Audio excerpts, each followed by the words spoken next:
જય સ્વામિનારાયણ. આવડે મહેકાવતા તો જિંદગી ગુલજાર છે. આવડે મહેકાવતા તો જિંદગી ગુલજાર છે. ઓળખો તો રોશની, ના ઓળખો તો અંધાર છે પુષ્પ મગ મગ થતું ને ચાંદની પણ એ જ છે. સેજ છે ફૂલો તણીને તલવારની એ ધાર છે. આવડે મહેકાવતા તો જિંદગી ગુલજાર છે. જો જિંદગીને શણગારતા આવડે તો સૌંદર્યથી દીપી ઉઠે. જો જિંદગીને કંડારતા આવડે તો અનુપમ સૌંદર્ય પ્રગટે.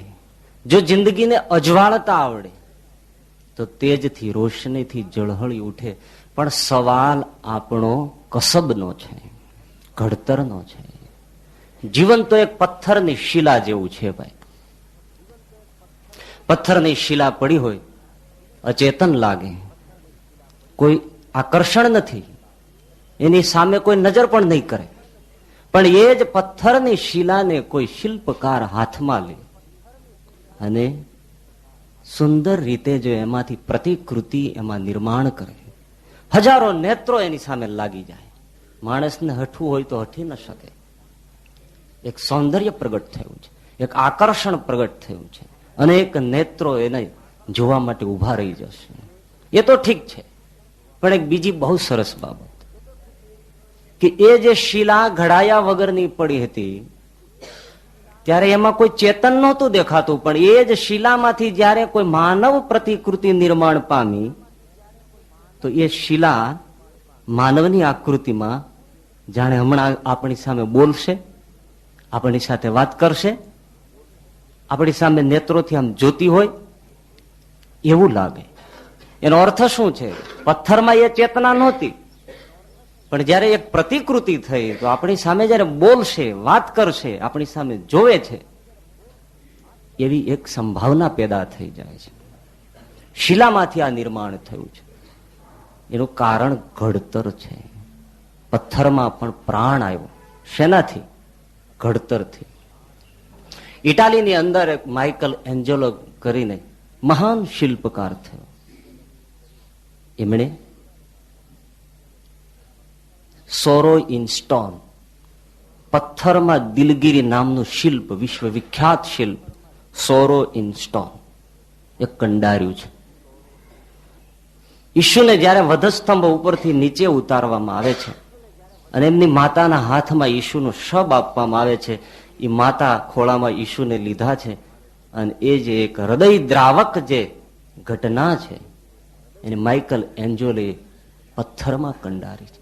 પણ એ શિલ્પને, એ આકૃતિને, એ પ્રતિકૃતિને જે નજર ભરીને જુએ એની આંખમાંથી પાણીની ધાર વછૂટી જાય.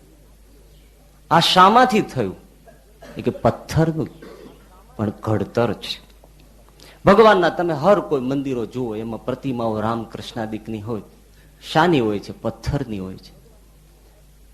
એક રજળતો પથ્થર પણ જયારે કંડારાય તો ક્યાં રાજ સિંહાસન ઉપર, તખત ઉપર બિરાજી જાય. એટલું તો ઠીક છે, પથ્થર તો મૂર્તિ બની પછી હજારો માણસો એની પાસે દુઆ માગે, હાથ જોડીને કેટલો માનવ સમુદાય એની આગળ નમન કરતો હોય, અમારા દુખડા દૂર કરો. કોણ કોની સામે હાથ જોડે છે? ચેતન મનુષ્યો એક જળ પથ્થરની સામે હાથ જોડીને બેઠો છે. એને ધૂપ, દીપ, આરતી, સુવર્ણના અલંકારો, સેંકડો પકવાનો એની આગળ ઢગલા કરી તમે જમો. આ પથ્થર, મૂર્તિ તો પથ્થર જ છે. એ ઘડાયો તો ક્યાં પહોંચી ગયો, કેટલી ઊંચાઈ. એ ઠીક છે. બીજું જુઓ તમે, એ મંદિરની અંદર મૂર્તિ હોય છે, પછી આપણે કોઈને એમ કહીએ કે ભાઈ આ શું છે, તો કોઈ એમ નહીં કહીએ પથ્થર છે. શું કહે છે? એ રામ છે, આ કૃષ્ણ છે, આ હનુમાન છે તો પથ્થર. પણ એમ કોઈ નહીં કે આ પથ્થર છે. એનો અર્થ શું છે? એક પથ્થર જો ઘડાયો, કંડારાયો તો સ્વયં પથ્થર રામ બની ગયો, સ્વયં પથ્થર કૃષ્ણ બની ગયો. કંડારવાથી, ઘડતરથી. ઘડતરનું જ મૂલ્ય છે. બાજરાનો લોટ એનો એ પણ હોય, પણ જો એને ઘડતા આવડે એમાંથી સરસ મજાનો રોટલો તો કોકને મોઢે ભાવે, નહીતર કૂતરાય હુંઘીને ભાગી જાય. ઘડતા ફાવતો હોય, 7 પાણીએ મસળીને બાજરાનો રોટલો બનાવ્યો હોય અને બાજુમાં સરસ મજાનું નિર્દોષ ગાજરનું અથાણું હોય, કાઠિયાવાડી ભેંસોના ગોરસ હોય દૂધના, અને એ જમાતું હોય. આહા, સ્વર્ગાપરીના સુખ માર્યા ફર. 1974 હું પહેલી વાર સાધુ થયો ત્યારે રોટલો ઘડવા મને બેસાડ્યો. બેસ ઘડ રોટલા. હવે જોયા હોય, અને આપણે તો સ્વામિનારાયણ સંપ્રદાયમાં રોટલા ઘડવાની થોડી સહેલી રીત છે. પેલી લાકડાની પાટલી ઉપર આમ આમ કરી નાખવાનું, આમ ન બનાવવાના હોય એટલે ફાવે. એટલે બનાવી તો નાખ્યો, પણ પછી એને લઈને તાવડીમાં મૂકવાનો હોય. પણ કેટલા જોરથી તાવડીમાં નાખવો એ અંદાજ મને ન આવ્યો. તાવડી ને રોટલો બે ભફ દઈને ચૂલામાં વયું ગયું. રોટલો ઘડાય તો મીઠો લાગે. સુવર્ણ છે. તમારી પાસે સુખી સંપત્તિ વાળા માણસો છો તો કોઈના ઘરમાં 5 kilo 10 kilo 15 kilo 20 kilo 25 kilo સોનું પીડ્યું હોય. લે ભાઈ, આમાં કેટલા એવા હશે દબાવીને બેઠા હશે. ભલે તમારી પાસે 1-2 કિલો સોનું હોય, પણ એ સોનું જ છે. એને સંપત્તિ કહી શકો, અલંકાર ન કહી શકો. એને તો સુવર્ણ ને જયારે સોની ઘડે ત્યારે હૈયાનો હાર થાય ને અલંકાર કહેવાય. બાકી સોનું કહેવાય, સંપત્તિ કહેવાય. અને 2-5 કિલો 10 કિલો 20 કિલો સોનું ઘરમાં પડ્યું હોય તો કઈ અલંકાર પહેરીને બહાર નીકળાય, પણ 500 ગ્રામના કિલોના ચગદા બનાવીને ગળામાં સિંદરી પરોવીને નીકળ્યો હોય, માતાજીને ભુવા જેવો લાગે. પણ એના સુંદર મજાના અલંકારો બને. 10 આંગળીએ વીંટીઓ નાખી દીધી હોય, સરસ મજાના કર્ણમાં કર્ણ ફૂલ પહેર્યા હોય, ગળામાં હુલર હાર નાખ્યો હોય, પણ ઇન્દ્રપુરીનો સ્વર્ગ મહારાજ પૃથ્વી ઉપર આમ અડગટિયા મારતો હોય એવું દર્શન થાય. પણ એક ઘડતરથી, આ સુવર્ણના ઘડતરનો મહિમા છે. નહીતર એ સોનું છે, ઘડાય છે ત્યારે અલંકાર થાય છે. માટીની કોઈ કિંમત નથી. પણ કુંભાર જયારે એને ઘડે છે, એને તાવે છે અને એમાંથી ઘડો બનાવે છે, તો પગ નીચે ચગદાદી માટીનો પીંડો એ મહિલાના મસ્તક ઉપર જઈને બેસે. જયારે ઘડો બની જાય ને પછી ભલે નગર શેઠની દીકરી હોય, પણ ઘટ ઉપર પાણી ભરવા જાય, કંચન કાય તણી 16 શણગાર ધારી, એ નારીને મસ્તકે સ્થાન એનું. રૂપલા હિંઢોણીએ છલકાતો મલકાતો ગોરીનો શરતાજ. એક ઘડો માટી ઘડાઈ, તેનું સ્થાન ઊંચું થઈ ગયું. આ ઘડતરનો મહિમા છે. ટોલ્સ્ટોયની પાસે એક યુવક આવ્યો ને એમણે કહ્યું કે મહારાજ, તમે બહુ જીવન ઘડતરની વાતો કરો છો, તો ઘડતરનો શું ફરક છે? જીવાય જ છે. મહાત્માએ બહુ સરસ યુક્તિથી વાત કરી કે આ સામે પડ્યો છે લોખંડનો ટુકડો છે, મારે થોડી પૈસાની જરૂર છે, તું બજારમાં વેચી આય. કહ્યું મહારાજ એને કોઈ ના લે, એનું કોઈ મૂલ્ય જ નથી. અચ્છા, તો હું એમાંથી સરસ મજાની લાકડીની નીચે નાખવાની કુંડલી બનાવું તો મહારાજ એનો 1-2 રૂપિયો આવી જાય. હા, હું એમાંથી જ કોઈ સરસ મજાની છરી ચપ્પુ બનાવું તો મહારાજ 2-5 રૂપિયા મળે. અને એમાંથી હું ભાલાની નોક બનાવું અને યુદ્ધના મેદાનમાં વપરાય એવી સરસ તેજીલી બનાવું તો મહારાજ 25-20 રૂપિયા પણ મળી જાય. આ જ ઘડતરનું મૂલ્ય છે. જે લોખંડના ટુકડાનું બજારમાં કોઈ મૂલ્ય નહોતું, કોઈ કિંમત નહોતી, પણ જેવી રીતે એ ઘડતર પામતું ગયું એમ એની કિંમત વધતી ગઈ. એમાં લોખંડ છે, માટી છે, પથ્થર છે, એ ઘડાય છે તો એનો આગળ ભવિષ્ય છે, એમાં ચેતના છે. માનવ જીવન પણ જો ઘડાય તો એનું ભવિષ્ય છે, પથ્થર ઘડાય તો એનું ભવિષ્ય છે, ન ઘડાય તો અંધાર યુગમાં સમાપ્ત થઈ જાય. ઘણા પથ્થરો રજડ્યા કરે છે, એની કોઈ કિંમત નથી. એવું તો ઘણું લોખંડ ભટકે છે, એની કોઈ કિંમત નથી. જીવનમાં પણ એ જ છે. આપણે તમે એક જોજો, બહુ સાદી વાત છે.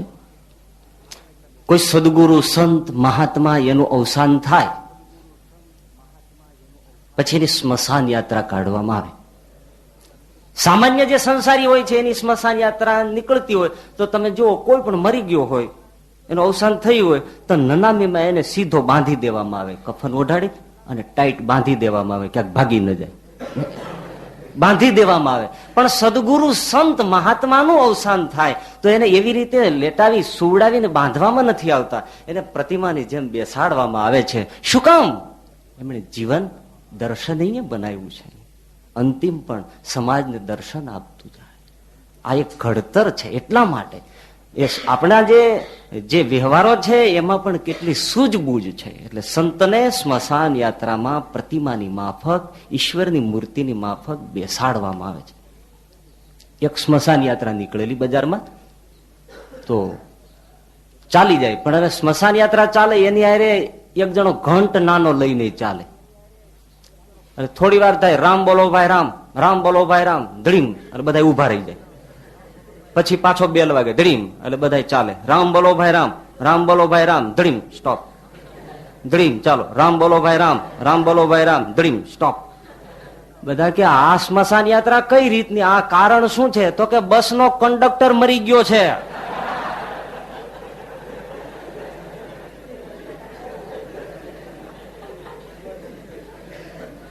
સંતની જે સ્મશાન યાત્રા નીકળે છે એક કંડારેલી પ્રતિમાની છે. જીવંત લાગે, હમણાં બોલશે, હમણાં કહેશે પ્રભુનું ભજન કરજો. કાયા તો ફાની છે, ઘડતરનો મહિમા છે.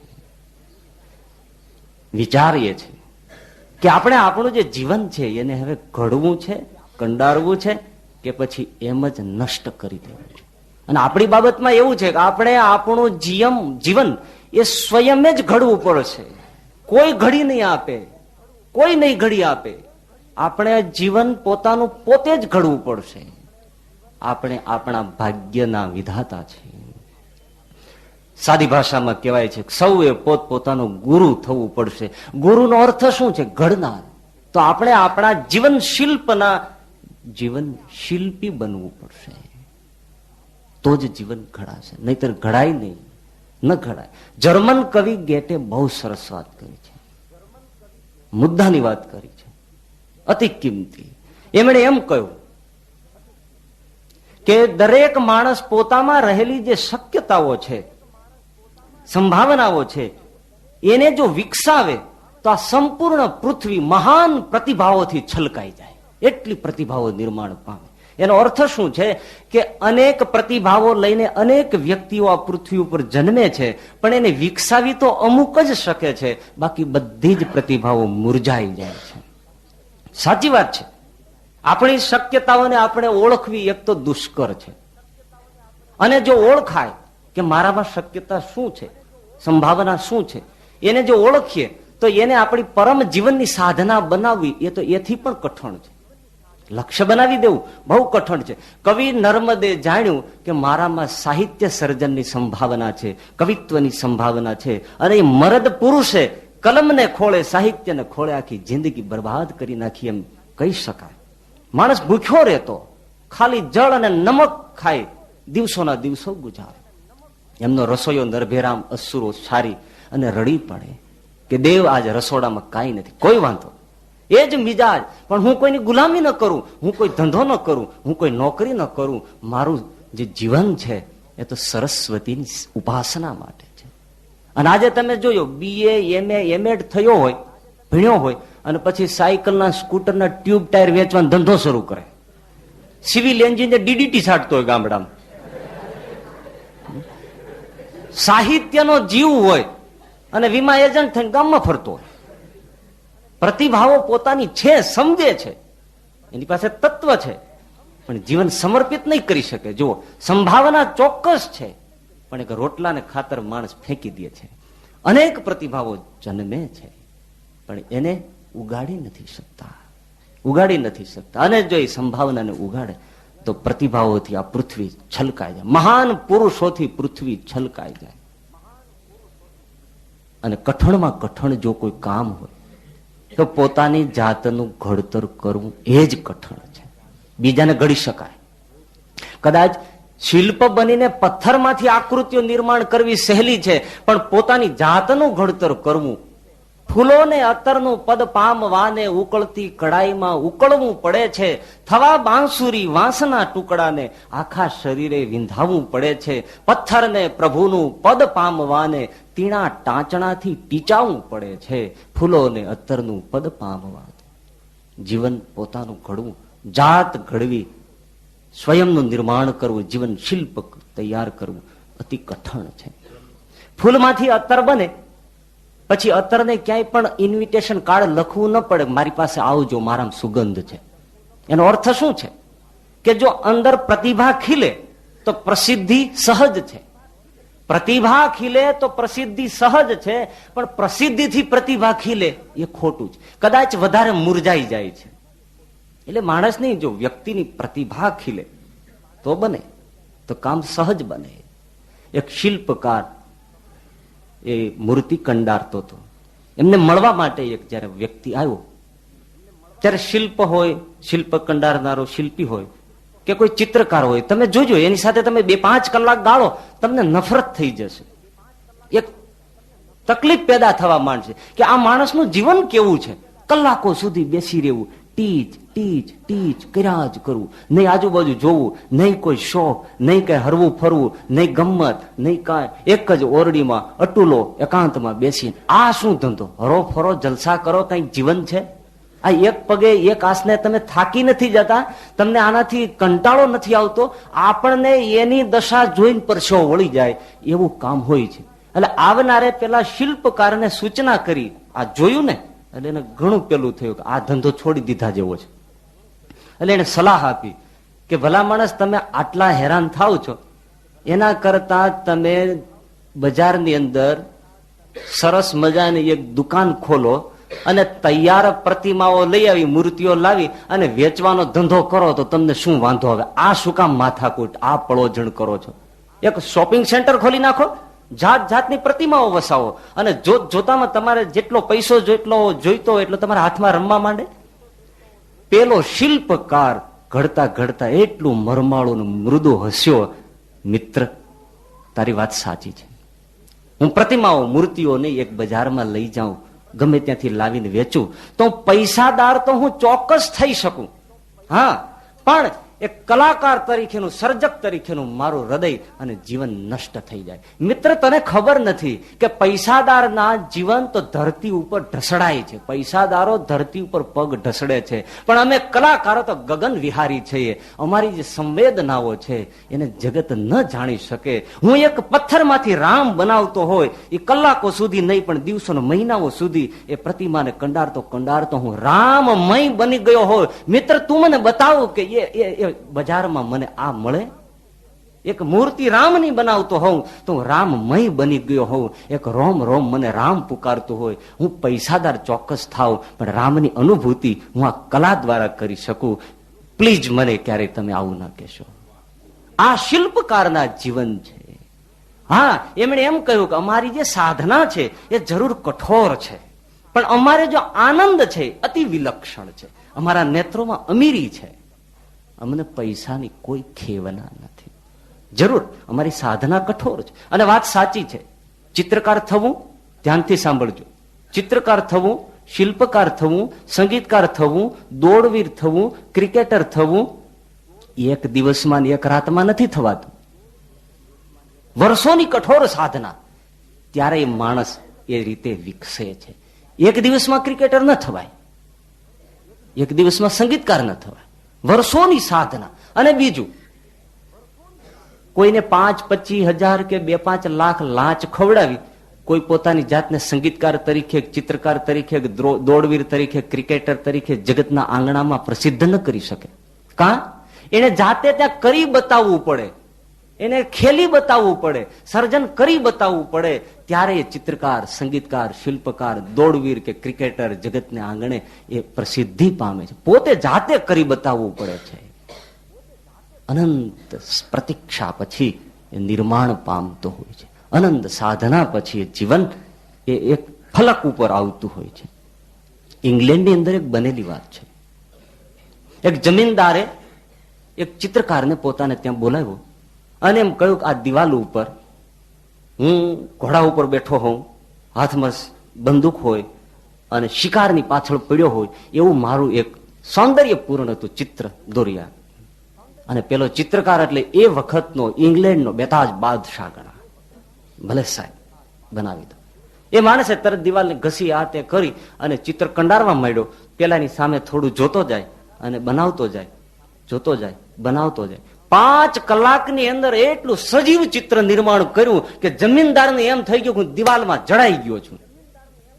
ખુશ થઈ ગયો. વાહ વાહ ઉસ્તાદ વાહ. શું તમારું મહેનતાણું? તો કે 500 પાઉન્ડ. વર્ષો પહેલા 500 પાઉન્ડ. 5 કલાક કામ કર્યું 500 પાઉન્ડ. કદાચ તમે માગી શકો તો 1 કલાકના બહુ તો 5 પાઉન્ડ થાય. એ નિમિત્તે હું તમને 10-25 પાઉન્ડ આપી શકું. 500 પાઉન્ડ 5 કલાકના. જબાન સંભાળીને બોલો. કહ્યું મારી મહેનતાણાની જો તમે વાત કરતા હો તો 500 પાઉન્ડ જ થશે. 1 પાઉન્ડ પણ ઓછો નહીં લઈ શકું. હા, તમે મને હાથ જોડીને કહ્યું હોત કે મારી પાસે કઈ નથી તો હું એમને નીકળી જાત, પણ તમારી પાસે છે અને તમે જે રીતે મને વેતરો છો એ મને પસંદ નથી. આ કેસ કોર્ટમાં ગયો. કલાકાર કે હું 500 પાઉન્ડ થી ઓછું ન લઉં. જમીનદાર કે જજ સાહેબ ને વિનંતી કરી 5 કલાક કામ કર્યું છે. પેલો કલાકાર કે મેં 5 કલાક કામ કર્યું છે.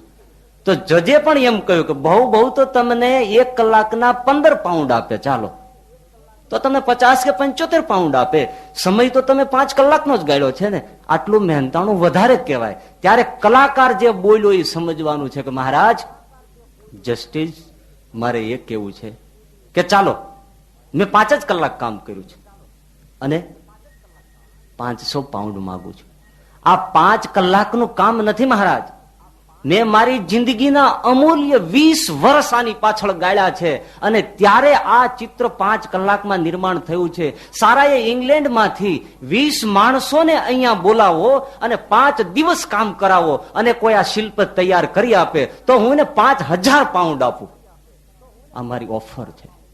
ત્યારે જજ સમજો કે વાત બરાબર છે. 5 કલાકમાં નિર્માણ ક્યારે થયું છે કે એને 20 વર્ષ જિંદગીના અમૂલ્ય ગાળ્યા છે, એનું મહેનતાણું છે. 500 પાઉન્ડ આવી દીધા. સાધના છે, એમને નિર્માણ નથી થતું. અત્યારે તમે ફિલ્મ સ્ટુડિયોમાં તમે જુઓ, મહાન મહાન સંગીતકારની હસ્તીઓ જુઓ, સ્ટુડિયોમાં આવે, સમ્રાટની અદાથી આવે, એક ગીત ગાવાનું કેટલી મિનિટ? 3 મિનિટ. પૈસા 50,000. 3 મિનિટમાં 50,000. કાંઈ એની પાસે કલા છે, આ સ્વર પેટી છે, એને કંઠ છે. આપણી પાસે નથી. આપણી પાસે એ ગળું નથી. એ લોકો તો બોલે તો કોયલ શરમાઈને ઉડી જાય અને આપણે બોલીએ તો કાગડા ન હોય ત્યાંથી ભેળા થાય. એને એમ થાય કે અમારું કુટુંબી બોલે છે. અને આપણું આ ગળું કંઠ ન કહેવાય. આ હરરાજીમાં ચાલે, શાક માર્કેટમાં ને એમાં ચાલે. 25 એક વાર, 25 2 વાર, બોલે 25 અઢી વાર એમાં ચાલે. સાધના વગર નિર્માણ નથી. અને એમાંય જયારે એક જીવનનું લક્ષ્ય પકડાય અને એની પાછળ જયારે કમર કસીને મંડી પડે ત્યારે શું ચમત્કાર નથી થતો? શું ચમત્કાર જીવનમાં નથી આવતો? તમે જુઓ, ગાંધીજી બચપણમાં એટલા ડરપોક હતા કે એવા ડરપોક અત્યારે અહીંયા બેઠા છે એમાંથી કોઈ નહીં હોય. એક અંધારું સેજ થાય તો ગાંધીજી ઊભા ન થઈ શકતા. એમના ઘરમાં કામ કરવા વાળી દાસીને એમ કહેતા, રંભા મને બીક બહુ લાગે છે, બહુ ડરે. આવું ડરપોક વ્યક્તિત્વ. રંભાએ કહ્યું રામનું નામ લેવું. એમ ડર ભાગી જાય? હા ભાગી જાય. રામનું નામ લેતા થાય. પણ એને જીવનમાં નિર્ણય કર્યો કે મારે ડર કાઢવો છે. સંકલ્પ કર્યો. અને એ આટલો અંધકારથી ડરનારો વ્યક્તિ એ જ્યારે પોતાનું વ્યક્તિત્વ નિર્માણ કર્યું, ઇતિહાસ સાખ પૂરે કે ગાંધીજી એની સામે બરછીઓ, તોપ, ગોળાઓ, જંજાળો, અશ્વદળોના દળ કટકો એની પાછળ ફરી વળે, પણ ગાંધી જરાય ડગતો નહોતો. એટલું તો ઠીક, હજારોના લાખોની મેદીનમાં એ માણસ નિર્ભયતાના, અભયતાના, નિડરતાના પ્રાણ પૂરતો હતો. શું કામ? એક ડરપોક વ્યક્તિત્વ સારી આલમને નિર્ભય કરી દે. સામે તોપના ગોળાઓ ફૂટતા હોય તો એની છાતી થડકે નહીં. આ નિર્માણ થઈ શક્યું એક સંકલ્પથી. ઘડતર કરી શક્યો વ્યક્તિ. આઈન્સ્ટાઈન તમે નહીં માનો, એ જયારે સ્કૂલમાં ભણતો ત્યારે એને કઈ આવડતું જ નહોતું અને એમાં ખાસ કરીને બીજ ગણિત માથાનો દુખાવો. ગામમાં એ ખરીદી કરવા માટે મોકલ્યો હોય, બસમાં મુસાફરી આઈન્સ્ટાઈન કરતો હોય એ ઉંમરે, તો કેટલા પૈસા આપવા ને કેટલા પાછા લેવા એ આઈન્સ્ટાઈને હિસાબ નહોતો આવડતો. આટલો એ બીજ ગણિતમાં કાચો. પણ એ જ માણસે સંકલ્પ કરીને જાતને ઘડી તો બીજ ગણિતની અંદરથી જ એ માણસ મહાન ગણિત શાસ્ત્રી. એટલું જ નહીં, એ જ બીજ ગણિતને મારફતે એને સારા એ બ્રહ્માંડના રહસ્ય ઉકેલી નાખ્યા કે જે હજી આજે એના સૂત્રો પણ સમજાતા નથી. આ પ્રતિભા ક્યાં પહોંચી? એડિસન ભણતો, એને સ્કૂલમાંથી કાઢી મૂક્યો હતો કે આ બુદ્ધુ છે, ડોબો છે. એની બાને કે તમે આને ઘેર રાખો, અને એની માતાએ એડિસનને લઈને ઘેર જતી રહી અને પોતે એને ભણાવ્યો. પણ એ જ એડિસન માં પાસે ભણ્યો. થોમસ આલ્વા એડિસન, આ વીજળીની શોધ કરનાર વિશ્વની પ્રથમ પ્રતિભા એ એડિસન છે. ક્યાં નીકળ્યો માણસ, ક્યાં પહોંચ્યો? સદગુરુ બાલ મુકુદાસ સ્વામી આપણા, એ જુનાગઢમાં સભા મંડપ હોય, સંતો બેઠા હોય, રાતની કથા વાર્તા થતી હોય, હજી કથા શરૂ થાય ન થાય ત્યાં જ ઊંઘવા માંડે. ઝોલા આવી જાય અને સાધુને ઝોલા આવે એ ખતરનાક દેખાય. ઊંઘવા માંડે, પણ પોતે કમર કસી, નિદ્રા મને પરાજય કરે.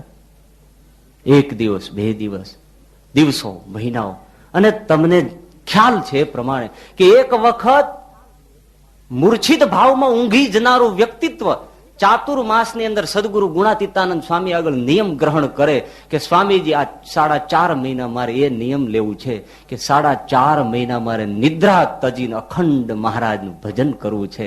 અને એ એક વખત ઊંઘી જનારો માણસ 4.5 મહિના ગુડાકેશની જેમ એક અર્જુન થયો અને એક લક્ષ્મણજી થયા કે જે 14 વર્ષ સુધી ઊંઘ્યા નહીં. અને આ વિશ્વમાં બીજું આ વ્યક્તિત્વ કે જેને 4.5 મહિના સુધી નિદ્રા ન કરી, અખંડ જપ સ્મરણ, ઊંઘી જનારું વ્યક્તિત્વ. ગુણાતીતાનંદ સ્વામીને જેતલપુરમાં કાંકરા ખૂંચ્યા હતા, નવા હતા ત્યારે પાર્ષદ. મુક્તાનંદ સ્વામીએ પાથરવાની સૂચના આપી, મનમાં લાગી આવ્યું આ બધા સદગુરુ સંતો એમને સુવે અને મને કાંકરા ખૂંચે, મારું શરીર આટલું સુવાળું, બ્રાહ્મણનો દેહ એટલે. અને એને કમર કસી, એવું શરીર વજ્ર જેવું તો ઠીક, નીચે કાંટા કાંકરા તો ઠીક, અગ્નિના સળગતા કોલસા ઉપરથી નીકળી જાય તોય પણ કાંઈ ન થાય, એ તો સામાન્ય છે. પણ એ જ દેહને એને બ્રહ્મરૂપ કરી નાખ્યો. આ ઘડતર છે. એક જ સાધના, જીવનમાં જો લગન લાગી જાય તો અમુક પ્રતિભાવો વિકસી અને મોટા ભાગની પ્રતિભાવો અસ્ત થઈ ગઈ. એનું કારણ શું? આમાં આપણે બેઠા છીએ, એમાં ઘણી એવી પ્રતિભાવો હશે પણ છતાં મુરઝાઈ જશે, સમાપ્ત થઈ જશે. એની પાછળના કારણો શા છે એ બહુ સમજવા જેવા છે. પહેલું કારણ બહુ ધ્યાનથી સાંભળજો કે પ્રતિભાવો કેમ મુરઝાઈ જાય છે. જન્મજાત શક્યતાઓ છે છતાં મુરઝાઈ કેમ જાય છે? પહેલું કારણ ઈશ્વરવાદનો ખોટી રીતે ઓઢેલો અંચળો. ઈશ્વરવાદ ખોટો નથી, પણ આપણે જે રીતે ઓઢ્યો છે એ ખતરનાક છે. વાતમાં હર કોઈ ક્રિયામાં બસ ભગવાને ધાર્યું હશે એમ થશે. ભાઈ, આપણું ધાર્યું કઈ થોડું થાય છે, ઉપરવાળાની મરજી હોય એમ થાય. એની ઈચ્છા વગર તો પાંદડું ચાલતું નથી. આ વાત બહુ સારી લાગે, એટલી લાગે, પરમ ધાર્મિકતાની સીમા જેવી લાગે. ગીતામાં અર્જુન આવું જ બોલવા માંડ્યો હતો. એને કર્તવ્ય, અકર્તવ્ય, ધર્મ, અધર્મ, જડ ચેતનની વ્યાખ્યાઓ કરી ત્યારે ભગવાન શ્રી કૃષ્ણએ આવી રૂપાળી વાતોને પ્રજ્ઞાવાદનું બિરુદ આપ્યું કે અર્જુન, તું પ્રજ્ઞાવાદાંશ ભાષશે. તું જે બોલે છે એ પંડિતાઈના બોલ છે, પણ તારું આચરણ પંડિતનું નથી. પંડિત તો કોઈ દિવસ જે જતું હોય એનો શોક નથી કરતો, આવતું હોય તો એનો કોઈને હર્ષ નથી, એનાથી પર હોય છે. અને આજે તું રણ મેદાનમાંથી છટકબારી શોધવા માટે આવી રૂપાળી વાતો કરે છે, માટે આ પ્રજ્ઞાવાદ છે. તો આપણે ક્યાંય છટકી જવું છે જીવનની બાબતોમાંથી, એટલે ઈશ્વરને આગળ કરી દઈએ છીએ. ભગવાને ધાર્યું હોય એમ થાય, બાકી આપણાથી શું થાય? પ્રથમના 16મા વચનામૃતમાં મહારાજે એમ કહ્યું કે સંતો બધાને ભેળા કરો. આજે સત્સંગમાં જે કુસંગનો ભાગ છે ને એ કાઢવો છે. કુસંગનો ભાગ શું છે? કે વાત કરનારા છે હિંમત વગરની વાત કરે છે.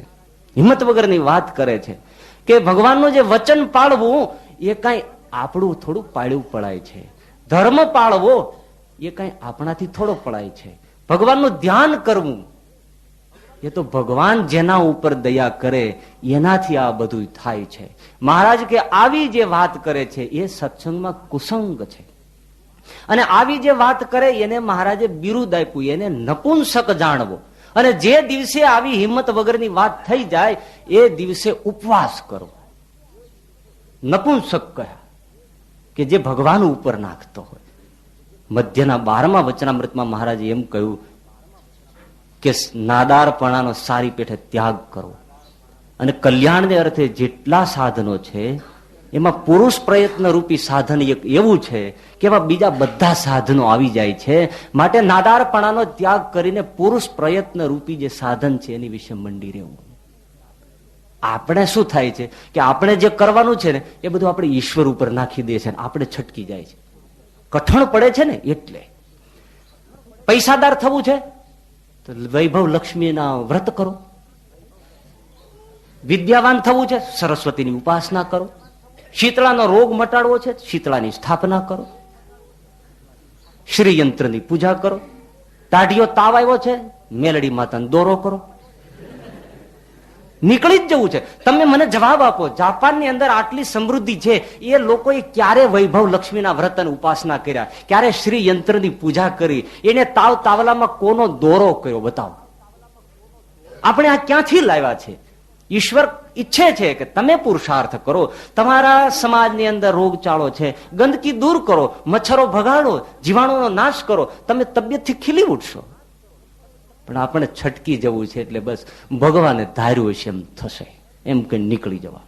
જીવનની હર કોઈ બાબતમાં ઘડતર નહીં થાય. પહેલું કારણ અવરોધક પરિબળ. બીજું ભાગ્યવાદ. આપણે એમ કહીએ ને કે આ ધનુર્માસ ચાલે છે તો જરા સવારે કથા વાર્તામાં આવજો ને, ઠીક રહેશે. તો કે સ્વામીજી તમારી વાત તો સાચી છે, બાજુમાં જ રહીએ છીએ, પણ એ તો ભાગ્યમાં હોય તો અવાય. વાત બહુ સારી લાગે, ભાગ્યમાં હોય એને અવાય.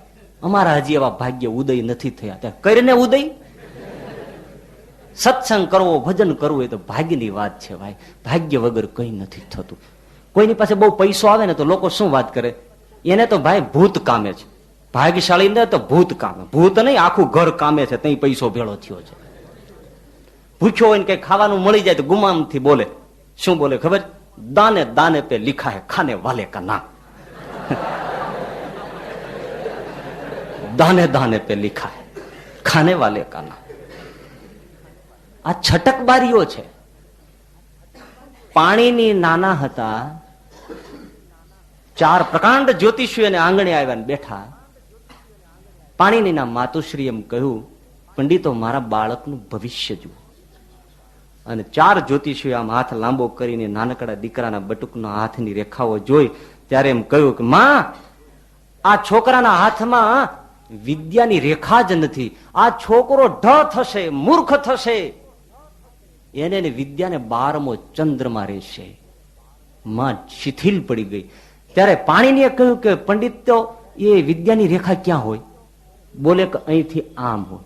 એ તારે નથી. એમ રસોડામાં ગયો અને એ છરી લાવ્યો અને છરીથી ચેકો મારી અને લોહી નીંગળતે હાથે આવ્યો. લ્યો પ્રકાંડ જ્યોતિષીઓ, આ વિદ્યાની રેખા બની. ટીપણા લોહીથી રક્તરંજિત થઈ ગયા. એના લઈને પોથા ભાગી ગયા પંડિતો. આ છોકરો ગજબનો છે. અને એ જ પાણીની ભણવા ગુરુના આશ્રમમાં ગયો. બીજા બહુ ભણી શકતા હતા, પોતે ભણી નહોતો શકતો. એને કઈ યાદ નહોતું રહેતું. વાત સાચી હતી. નિષ્ફળ જાય, પોતે રડે, મને કઈ યાદ નથી રહેતું, હું કઈ ભણી નથી શકતો. અને એક દિવસે પાણીની ગુરુનો આશ્રમ છોડીને ભાગી ગયો. તિલાંજલિ આપી દીધી ભણવાને, નીકળી ગયો. થાક્યો, તરસ્યો થયો. એક કુવાને કાંઠે પાણી પીવા માટે રોકાયો અને ત્યાં જોયું તો નરમ દોરડી જે પાણી સિંચવા માટે રાખતા હોય સિંચણિયું, એ પથ્થર ઉપર ઘસાતું હોય, ત્યાં કાપા પડેલા હતા, એના ઉપર પાણીની નજર ગઈ. એમણે જોયું એક નરમ કાચા સૂતરના તાતણાની દોરડી આટલા કાળમીંડ પથ્થરમાં જો કાપા પાડી દેતી હોય તો હું મરદ માનવ, હું મારા જીવનને ઘડી ન શકું. એ જ મિનિટે પાણીની ગુરુના આશ્રમમાં પાછો ફર્યો અને ગુરુના પગ પકડીને ચોધાર આસુરે રડી પડ્યો, ગુરુ મહારાજ મને વિદ્યા ભણાવો. અને એ જ પાણીની ભણ્યો. વિશ્વ પ્રસિદ્ધ આજે કોઈ પણ ને પાણીનું વ્યાકરણ ભણ્યા વગર છૂટકો નથી. એક નંબરની પ્રતિભા, એક નંબરની ખીલવી ગયો. ભાગ્ય એ તો છટકબારી છે. રામજીએ જયારે સમુદ્ર કિનારે ઉલ્લંઘવાની વાત હતી ત્યારે બિછાનું પાથર્યું ત્યારે લક્ષ્મણજી એક સરસ મુદ્દો બોલી ગયો, મહારાજ આપણે ક્ષત્રિયો છીએ, દેવ દેવ આલસી પુકારા, ધનુષ બાણ ઉઠાવો. આળસુ હોય એ બધા ભાગ્ય ભાગ્ય બોલ્યા કરે, આપણે ભાગ્યનું રટણ ન કરાય. અને દ્રૌપદીનો સ્વયંવર થતો હતો ત્યારે કર્ણ જયારે ધનુષ્ય ઉઠાવવા માટે ઉભો થયો મત્સ્યવેદ માટે, ત્યારે દ્રૌપદી બોલી સુત પુત્રને અધિકાર નથી. ત્યારે કર્ણ મુદ્દાની વાત બોલ્યો કે દ્રૌપદી ક્યાં જન્મવું એ તો કદાચ દૈવને આધીન હશે, રાજકુમારી સાંભળી લે, પણ પરાક્રમ તો મારા પુરુષાર્થમાં છે. એમ કઈ પાછો ફરી ગયો. ઉપનિષદ શું કહે છે? ઉપનિષદ એમ કહે છે કે બેઠો હોય એનું ભાગ્ય બેસી રહે છે, સુતેલાનું ભાગ્ય સૂઈ રહે છે, અને જે ચાલે છે એનું ભાગ્યની સાથે સાથે ચાલે છે. માટે ચરઈ વૈતી ચરઈ વૈતી ચરઈ વૈતી, તમે ચાલતા રહ્યો. ભાગ્યમાં હશે પણ જો તમે પુરુષાર્થ નહીં કરો, સુપ્તસ્ય સિંહસ્ય મુખે મૃગાહ ન પ્રવિશંતિ, એ પ્રવેશ કરતા નથી. માટે તમે ચાલો, ભાગ્ય અવશ્ય સાથ આપશે, એ તમારી સાથે સાથે આવશે. પણ ભાગ્યને બહાને માણસે છટકવું ન જોઈએ. પણ લોકો છટકબારી બહુ શોધે છે.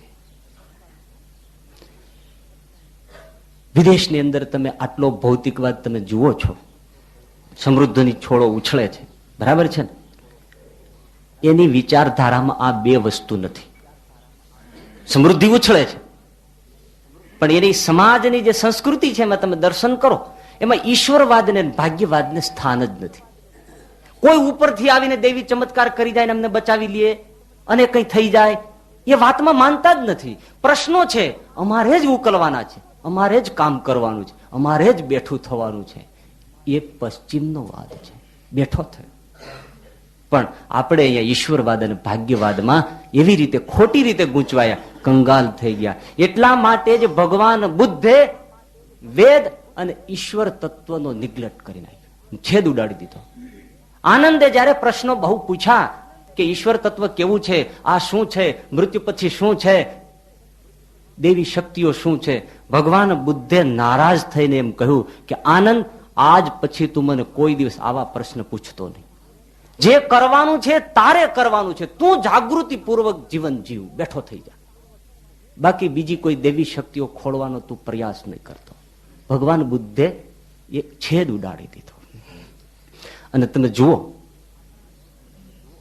આપણા દેશ પાસે, ભારત પાસે વેદ, ગીતા, ઉપનિષદ, બ્રહ્મસૂત્રો, મહાન મહાન ધર્મ ગ્રંથો, મહાન વિચારધારાઓ એટલી ઊંચી કે જેને દુનિયામાં કોઈ પહોંચી ન શકે, એટલી ઊંચી વિચારધારાઓ. પણ માનવના જીવન જુઓ, અતિ હલકા, અતિ ક્ષુદ્ર. એની નીતિઓ, એની પ્રામાણિકતાઓ આ વિશ્વના સમાનમાં, વિશ્વના દરજ્જામાં ભારત અતિ હલકું જીવે છે. અને વિચાર તમે જુઓ તો દુનિયા દંગ થઈ જાય. એટલી ઊંચી વિચારધારાઓ રજૂ કરે અને જીવન જુઓ તો નીતિ, પ્રામાણિકતા એને વિશે હલકામાં હલકું ક્ષુદ્ર જીવન. ત્યાગની એટલી મહિમા, છોડી દેવો, અપરિગ્રહી જીવન જીવવું, કેટલી મહિમા અને કેટલા ત્યાગાશ્રમો. અને છતાંય આ દેશમાં વિચારજો બુદ્ધિપૂર્વક, ભારતવાસીઓએ જે રીતે પૈસાને પકડ્યો છે એવો દુનિયામાં કોઈએ પકડ્યો નથી. આવો ઘેલો કોઈ માણસ દુનિયામાં નથી જે આપણે પાછળ પડ્યા છે. આપણી વિચારધારાઓ આટલી ક્ષુદ્ર છે. એટલે જયારે આપણા શાસ્ત્રો, આપણી વિચારધારો એને પશ્ચિમના જે કોઈ ચિંતકો છે એ જયારે જુએ છે તો ત્યાંથી ભારતને નિહાળવા માટે અહીંયા દોટ મૂકે છે. અને અહીંયા આવીને જે જીવન જુએ છે તો નિરાશ થઈને ભાગી જાય છે. કે આટલી બધી ઊંચી ભાવનાઓ આપનારો દેશ આ રીતે જીવે છે? ધરતીને માં કહે અને જ્યાં ત્યાં ઝાડા પેશાબ થૂંકવું ગંદકી અને માં કહીને સવારમાં પગે લાગે. જે ગાયોને માં કહીને પૂજન કરે એ ગાયો એ રસ્તામાં કાગળિયા ખાય. અતિ હલકું જીવન જીવે છે અને ભાગી જાય છે. એનું કારણ શું છે? કે ઈશ્વર તત્વ અને ધર્મ તત્વનો તમે નિજી સ્વાર્થમાં બહુ ઉપયોગ કર્યો. બહુ સ્વાર્થમાં બહુ ઉપયોગ કર્યો. છેદ ઉડાડીને ઉપયોગ કર્યો સ્વાર્થ માટે. અને પાપ પુણ્યની વ્યાખ્યાઓ પણ એવી ગોઠવી કે આપણું મગજ કામ ન કરે. અને એમાંય પાપ થઈ જાય વાંધો નહીં, એના ધોવાના રસ્તા પણ એવા સુંદર ગોઠવી કાઢ્યા છે ઈશ્વર મારફતે, દેવસ્થાનો મારફતે, દાન મારફતે, કે માણસ ગમે તેટલું પાપ કરે તો હાથીની ચામડી જેમ એને કઈ અડતું જ નથી. પરિણામે આ વિચારધારામાંથી સમાજ નીચો પડતો ગયો. અને એ જ કારણથી ભગવાન બુદ્ધે ઈશ્વર અને વેદને એ સંજોગે સાંપ્રત સમસ્યાએ નિગ્લેક્ટ કરી નાખ્યું, કાઢી નાખ્યું. તો ઈશ્વરવાદ અને ભાગ્યવાદ એ જીવનમાં જો ખોટી રીતે વણાઈ જાય તો જીવન ઘડતર નથી થઈ શકતું. ત્રીજી બાબત, સત્તા અને સંપત્તિ. સત્તા સંપત્તિ ખોટા નથી, પણ એના પ્રત્યેનો આપણો અભિગમ ખોટો છે. જેના જીવનમાં એમ થઈ જાય, અને ઘણા કહેતા હોય છે કે ભાઈ પૈસાથી બધું થાય, સત્તા હોય તો બધું થાય, પૈસો જોઈએ. અને મારા કરીએ બતાવે છે, સત્તાથી સંપત્તિથી એ અમુક કરીએ બતાવે છે. પણ જેણે જીવનમાં એમ જાણ્યું અને પોતે માની લીધું કે સત્તાથી ને સંપત્તિથી જ બધું થાય છે, ત્યારે એની પાછળ જયારે દોટ મૂકે છે ત્યારે જીવન મૂલ્યોને ફેંકીને જાય છે. પરિણામે એ સત્તા હાંસલ કરી લે છે, પૈસો હાંસલ કરી લે છે, પણ જીવનની બાબતમાં એ ખાલી થઈ જાય છે. જીવનની બાબતમાં સાવ ખાલી. એની પાસે પૈસો હશે, સત્તા હશે, પણ એ ભાગ્યો છે એવી રીતે કે જીવન મૂલ્યોને ધક્કો મારીને ગયો છે. પરિણામે એની પાસે સત્તા અને સંપત્તિ છે, પણ જીવનની દ્રષ્ટિએ બિલકુલ ખાલી છે. એનું પરિણામ શું છે તમે જોજો. બહુ નગદ વાત છે કે એ જયારે એની પાસેથી સત્તા ચાલી જાય, તમે જોજો એ માણસ કોડીનો થઈ જાય. કારણ કે એની પાસે સદગુણોનો ભંડાર નથી. સત્તા ગઈ એટલે એ કોડીનો થઈ જાય. એનો કોઈ ભાવ નહીં પૂછે. એની પાસેથી સંપત્તિ ગઈ, કોઈ પૂછશે જ નહીં. પણ જેની પાસે જીવનનો અણમોલ ખજાનો છે, તો એની પાસે સત્તા હોય કે ન હોય, સંપત્તિ હોય કે ન હોય, એ માણસ લાખ લાખ રતનનો છે, કરોડની કિંમતનો છે. કારણ એની પાસે જીવન મૂલ્યો છે. એ સત્તા અને સંપત્તિને માટે પોતે જાત વેચીને ગયો નથી. તો જેણે એ માન્યું કે સત્તા અને સંપત્તિથી જ બધું થાય છે, તો એ જીવનની બાબતમાંથી ફેંકાઈ જાય છે. ચોથી બાબત, જીવનમાં સુરક્ષિતતા, સુવિધા. બધી પ્રકારની સુવિધા જેને મળી જાય છે એનું જીવન ઘડાતું નથી. તમે જોજો પૈસાદારના દીકરાઓ હશે એ ભણશે નહીં, એના જીવનમાં ચમક નહીં આવે. કારણ કે એને ભવિષ્યની કોઈ ચિંતા નથી. જેને માતા પિતાનો પૈસો સીધો મળ્યો છે એના જીવનમાં ચમક નહીં હોય. એ ભટકશે, ભણશે નહીં, સંપત્તિ કમાશે નહીં, સંપત્તિને ઉડાડશે. આ હકીકત છે. અને તમે જોજો ઘણાને આપણે પૂછીએ કે ભાઈ તમે ભણવામાં કેમ ધ્યાન નથી આપતા, તો શું કહેશે ખબર? મારે તો મારા બાપનો ધંધો છે ને, બેઠો ધંધો છે, એટલે મારે કઈ આ કરવાનું છે નહીં, આ તો ઠીક સમય પાસ કરીએ છીએ. ઘણાને એવું હોય, ફાંકો હોય મનમાં કે મારા મામા અમેરિકા બેઠા છે, મને તેડાઈ લેવાના છે. કોઈ જાતની જો સુરક્ષિતતા મળી, માણસ કઈ નહીં કરે, કઈ નહીં કરે. આ હકીકત છે. સિકંદરનો બાપ જયારે અમુક પ્રદેશ જીતીને જયારે એના નગરમાં પાછો ફર્યો, ત્યારે નગરમાં વિજય ઉલ્લાસ મનવાતો હતો. ત્યારે સિકંદર રડતો હતો. એમણે પૂછ્યું કે રાજકુમાર તું શું કામ રડે? આજ તારા બાપના વિજયનો પ્રસંગ છે. કહ્યું મારા બાપે બધું જીતી લીધું, તો પછી હું જયારે રાજા બનીશ ત્યારે હું શું જીતીશ? મારી પાછળ કઈ બચવા દીધું કે નહીં? સિકંદર એના માટે રડતો હતો કે પછી હું શું જીતીશ જો મારો બાપ બધું જીતી લેશે તો. તૈયાર મળતું તું એટલે રડતો હતો. અને આપણને તૈયાર ન મળે તો રડીએ છીએ. આટલો જીવનમાં ફરક છે. વિદેશની અંદર તમે જુઓ, છોકરો 18 વર્ષનો થાય એટલે એના મા બાપની તમામ જવાબદારી શૂન્ય થઈ જાય, પોતાની મેળે જ બધું કરવા. તો ત્યાંનો યુવક તમે જુઓ 18 વર્ષનો હોય, પણ તમે એની કેપેસિટી જુઓ, એમાં સાહસ, એમાં ઉદ્યમ, એમાં એક્ટિવિટી, ખંત, દરિયા ડખોળી નાખે, દુનિયા ડખોળી નાખે, પગ તળે એડી નીચે હજારો માઇલોના પ્રવાસ કરી નાખે. આપણા યુવકમાં એ નહીં દેખાય. કારણ કે જે કઈ જવાબદારી છે બધી જ બીજા ઉપર નાખીને જીવે છે.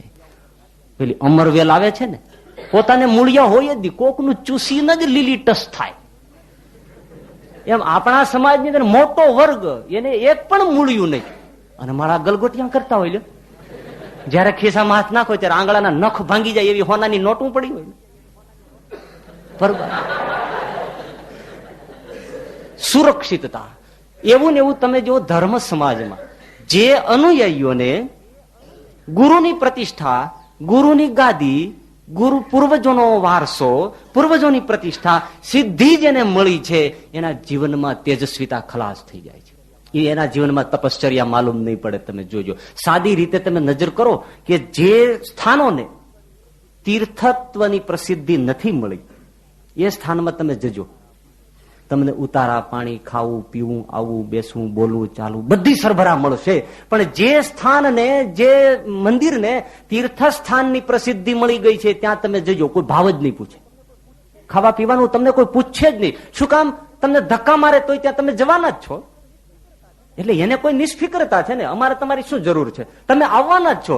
પણ જે નિર્માણ કરે છે ત્યાં તમે જશો, તમને બધું મળશે. એ નિષ્ક્રિય નહીં થઈ શકે.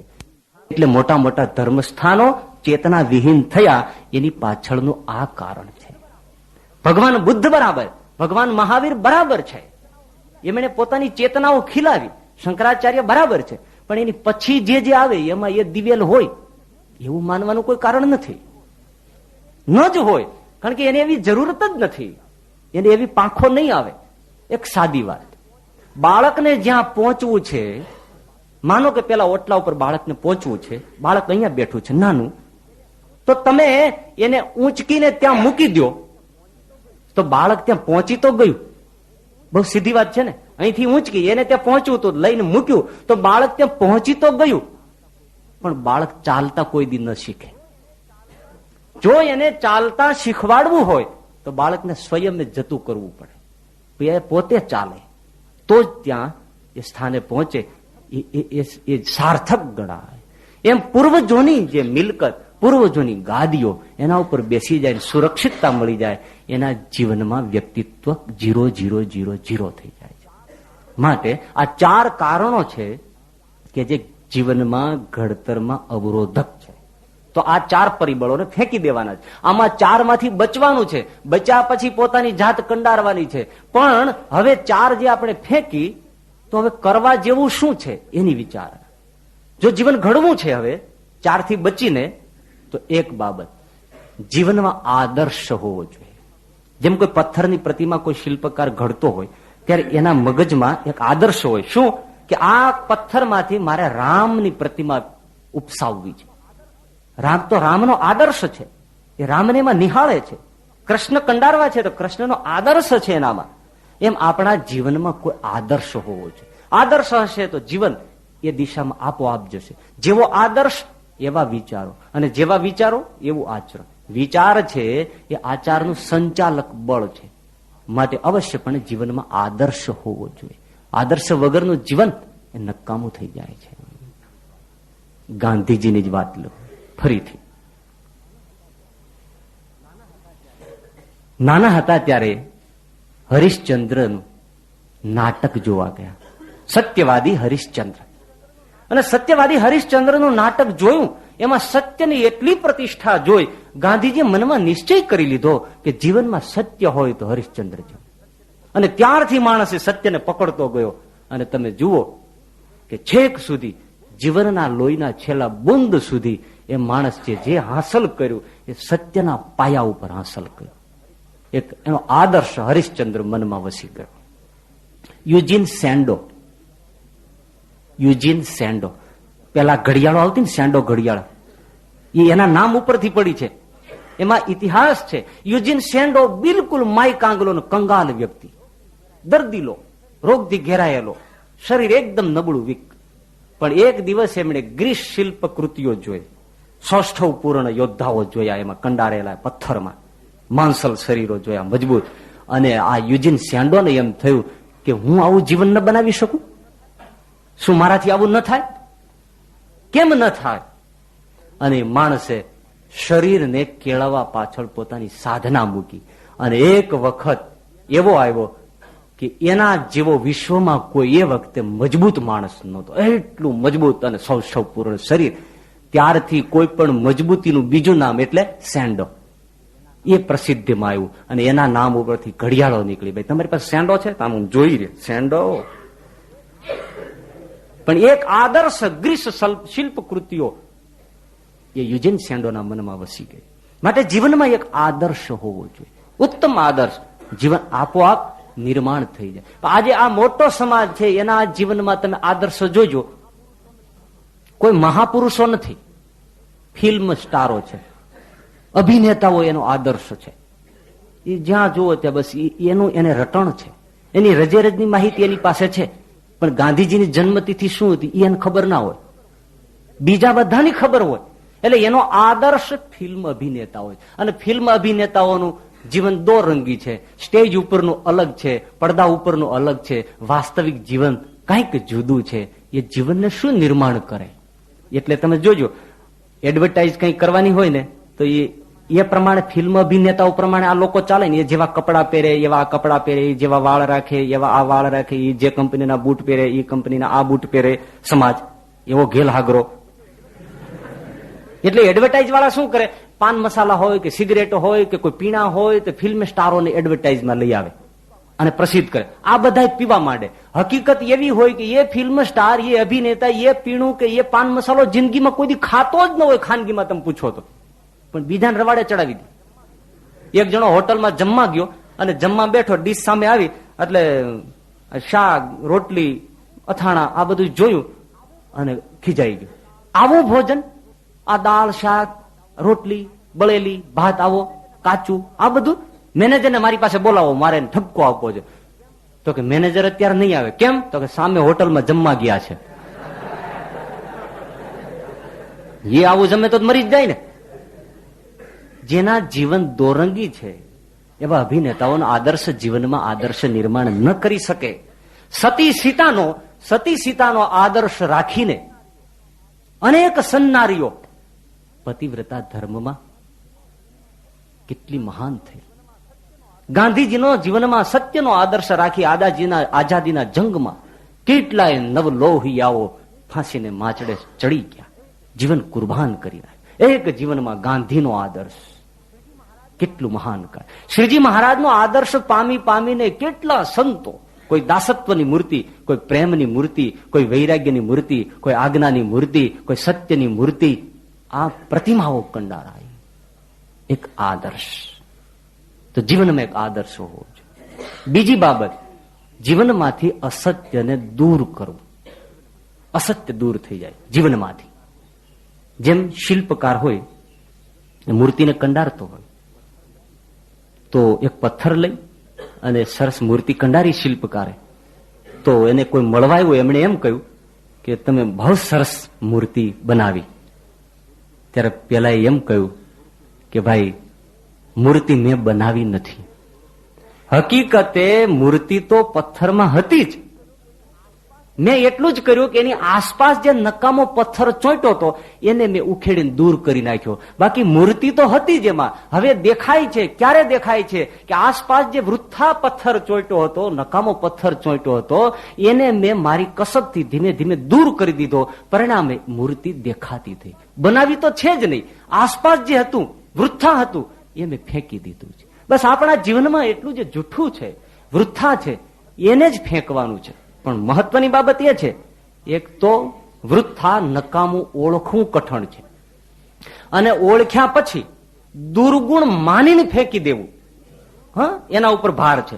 દુર્ગુણ માનીને ફેંકી દેવું એમાં ચમત્કાર છે.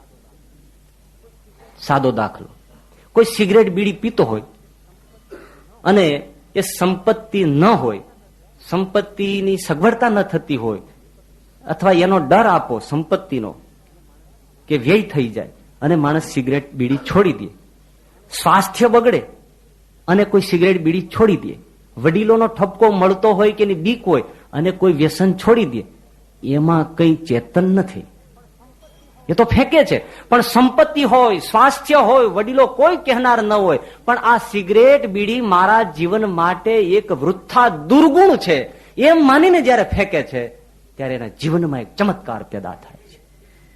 એમાં રહસ્ય છે. અસત્ય તમે બોલો, ધંધામાં તમે ખોટું કરો, ખોટું બોલો, ખોટું કરો તો એમાં ફાયદો નથી એમ ન કહી શકાય. ખોટું બોલવામાં તો બહુ ફાયદો છે. જરાક ખોટું બોલો 5-25 હજાર રૂપિયો મળી જાય. સેજ ખોટું બોલો તમે છૂટી જાઓ ને જેલમાં બીજો જતો રહી. ફાયદો છે. પણ આ વૃથા છે, આ પાપ છે. મારી દિવ્ય પ્રતિમા આડે આવરણ છે એમ દુર્ગુણ માનીને જે ફેંકે છે એના જીવનમાં ચમત્કાર થાય છે. કસ્તુરબા બીમાર થયા ડરબનમાં, ત્યારે એને ડોક્ટરે ભલામણ કરી તમારે નમક બંધ કરવાનું છે, મીઠું નહીં ખાવાનું. હવે મીઠું બંધ થાય, તમે વાત કરો કેમ ભાવે? એટલે કસ્તુરબા થોડું ઘણું ખાઈને પાછું વળી મીઠું ક્યાંકથી ઉમેરીને ખાઈ જાય. એટલે ગાંધીજી ખીજાયા કે તું આ શું કરે છે? તને ડોક્ટરે ના પાડી છે છતાં તું નમક શું કામ ખાય છે? શું કામ નમક ખાય છે તું? કહ્યું પણ મને નમક વગર ન ભાવે. એ તો તમે મોટી મોટી વાતો કરો છો એટલે ઠીક છે, બાકી કઈ મીઠા વગરનું તમે ખાઈ જુઓ કેમ ખવાય છે. છોડી દેવું શું કઈ એમ કઈ જલ્દી છૂટી જાય છે?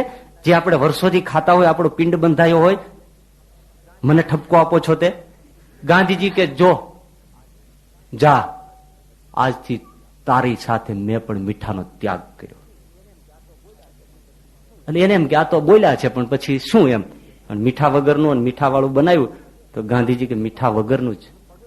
કસ્તુરબા રડી પડ્યા કે હું પગે લાગુ છું, તમે મારા માટે દુઃખ સહન ન કરો, તમે મૂકી દો. કારણ કે કેમ ભાવે છે ને મારા શરીરમાં શું થાય છે હું જાણું છું. હું તમને પાઈ લાગુ મારા દેવ માનીને, તમે મીઠું ખાતા જાઓ. ગાંધીજી કે બસ છે, પતી ગયું, છોડી દીધું. છોડવાની પ્રક્રિયામાં જ હવે કસ્તુરબાએ કહ્યા પછી ગાંધીજી મીઠું ખાતા થઈ ગયા હોત તો ફેર પડત? આપણી દ્રષ્ટિએ કઈ ફેર ન પડત, પણ ગાંધીની દ્રષ્ટિએ બહુ ફેર પડત અને ગાંધી ન હોત. છોડવાની પ્રક્રિયા છે, મૂકીને ફેંકી દીધું, સમાપ્ત થઈ ગયું. એ ગાંધી.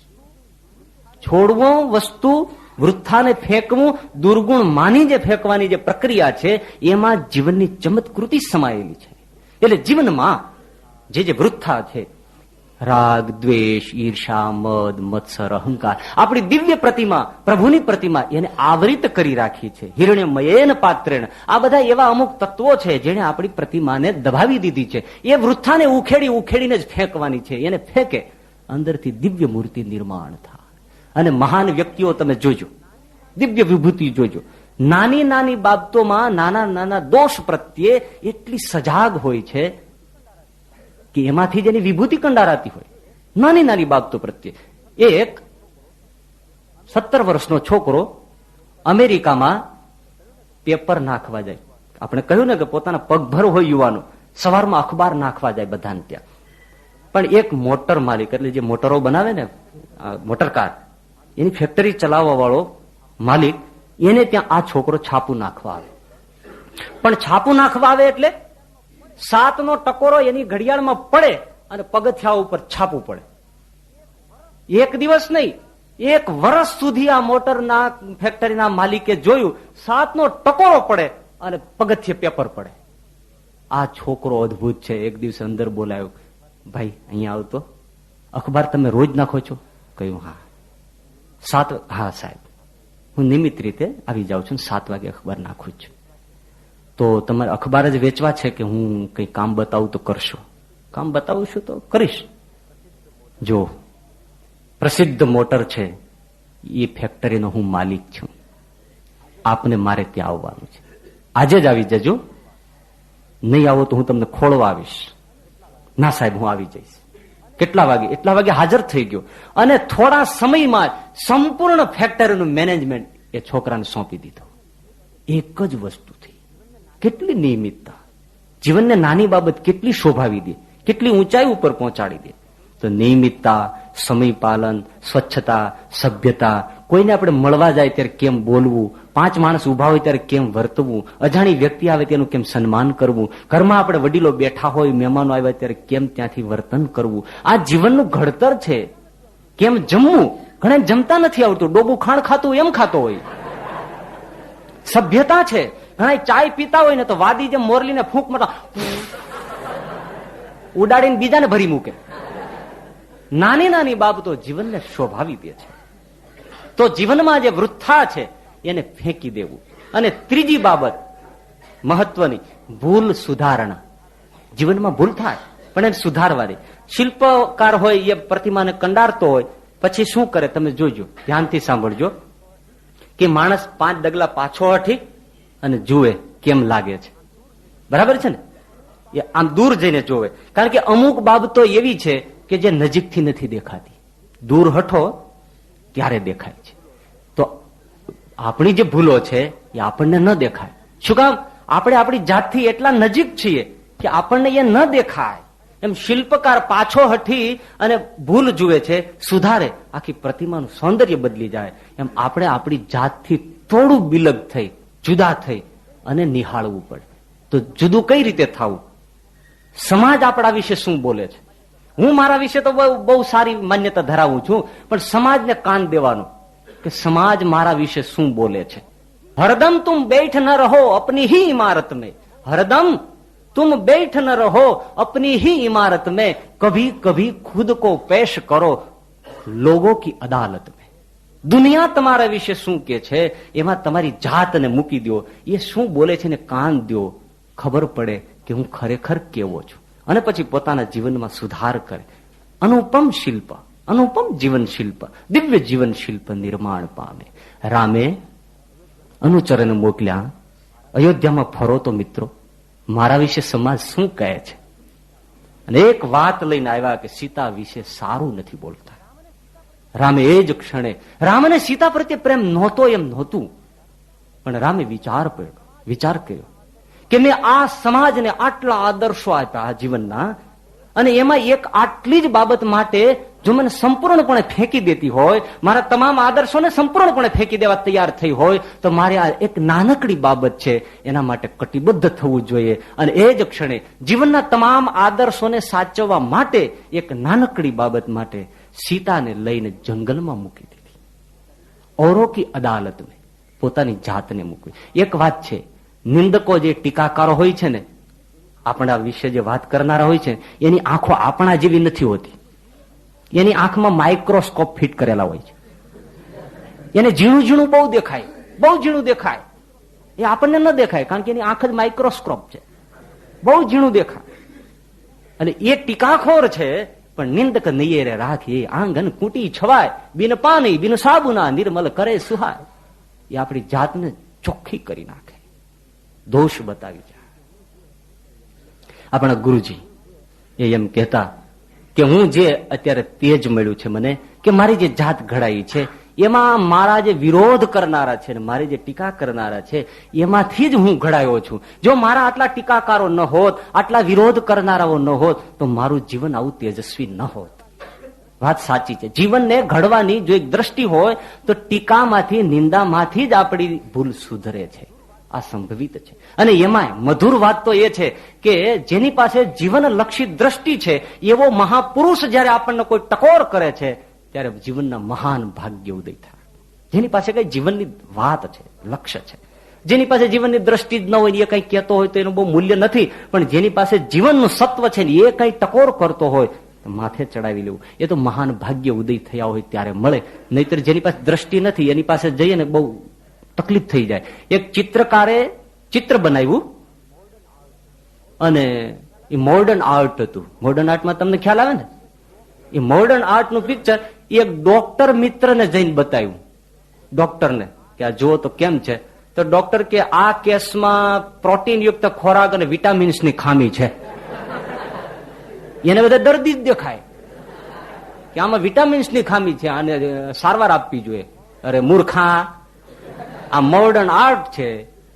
પણ એને એ જ દેખાય, એની પાસે એ દ્રષ્ટિ નથી, આ આર્ટની દ્રષ્ટિ નથી. તો જેની પાસે જીવન છે એની ટકોર મળે, જીવન સમૃદ્ધ થઈ જાય.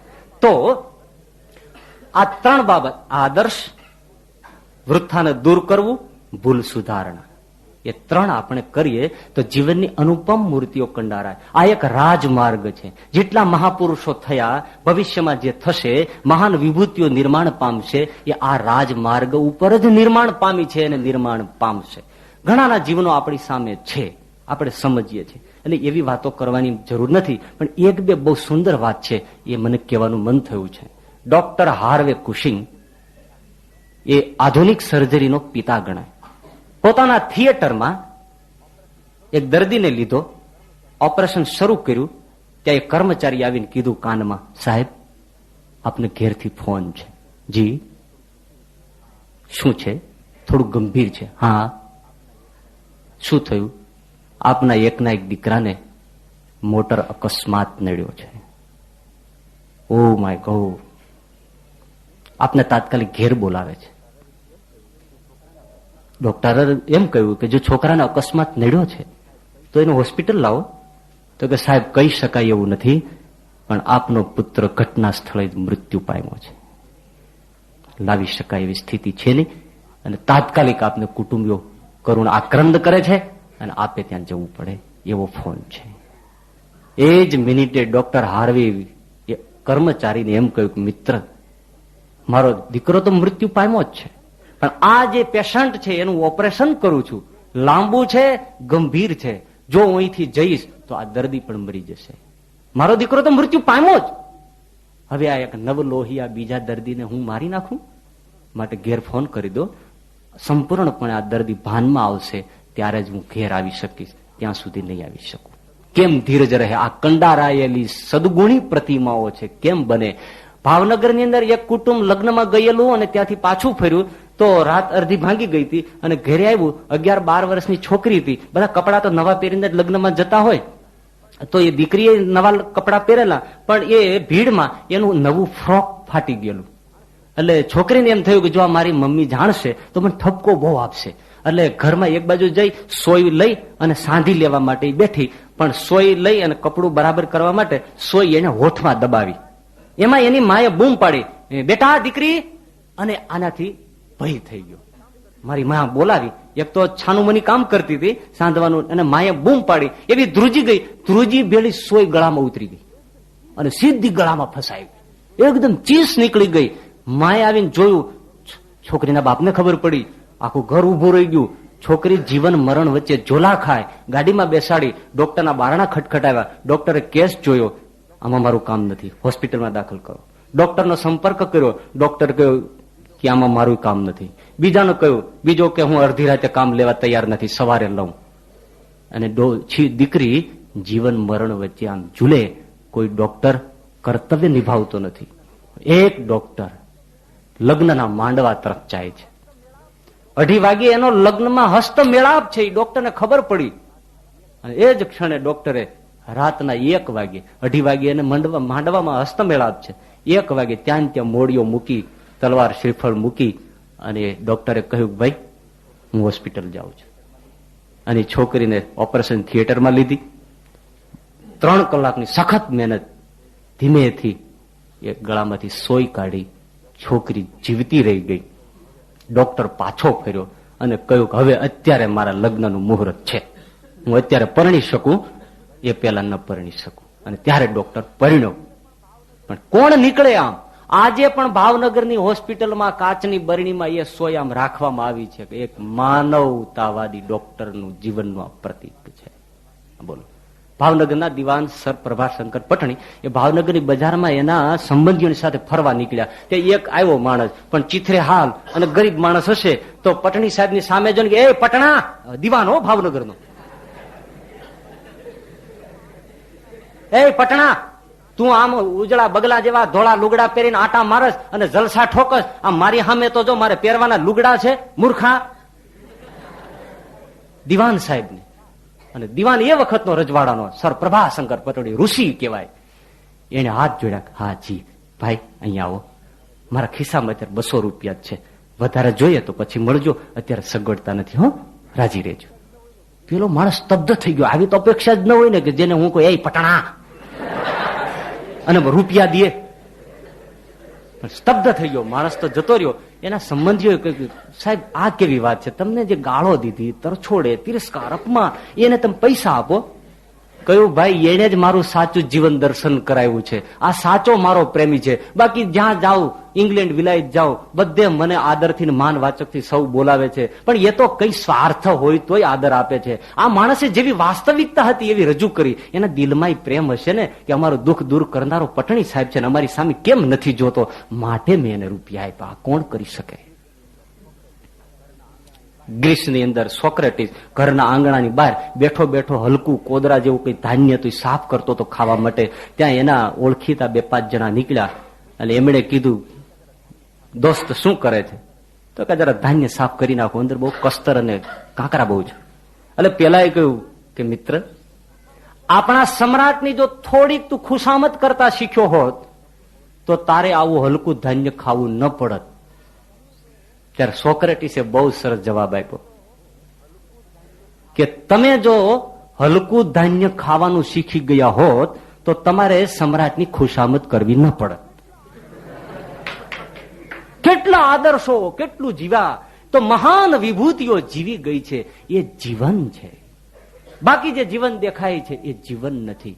તો શું છે? यह तो जिंदगी का तमस्खर है. जिंदगी क्या है? जिंदगी का तमस्खर है. जिंदगी क्या है? तमस्खर माने આ તો જિંદગીનો લોકો ઢોંગ કરે છે, બાકી ખરેખર જિંદગી નથી.